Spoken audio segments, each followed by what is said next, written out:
Wisconsin is home to hundreds of species of indigenous animals, plants, and over 5 million people. Its rivers, lakes, and forests provide us with essential resources and a place to call home. For all its importance, we have treated it recklessly.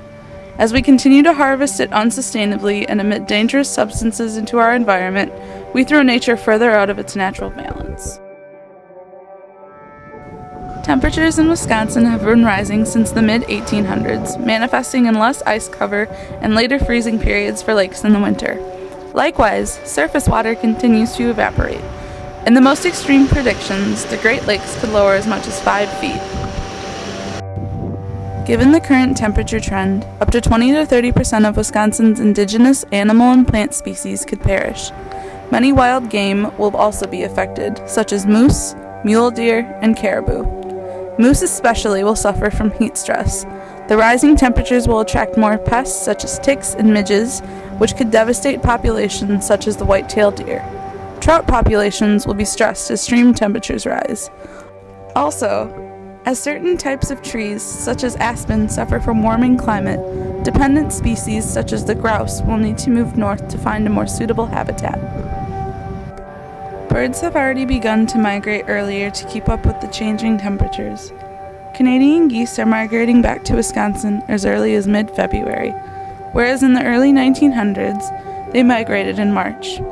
From 1994 to 2004, it was found that birds migrated and plants bloomed up to 7.6 days earlier.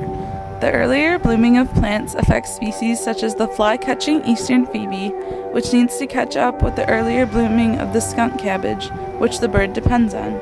Pussy willow and scilla are also blooming earlier than in the 20th century. Up to 30% of bird species have migrated farther north than usual in the past 40 years. Higher temperatures will also dry up wetlands, endangering many waterfowl.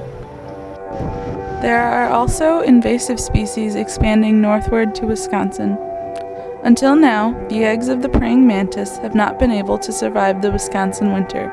Now, however, with elevated temperatures, these insects are invading existing food chains and disrupting natural flow. Another species of particular note is the brown recluse spider, which poses a particular health risk. As more of these species move northward, the existing species will have to compete for more resources and either will be pushed further northward, will have to adapt, or will simply die out.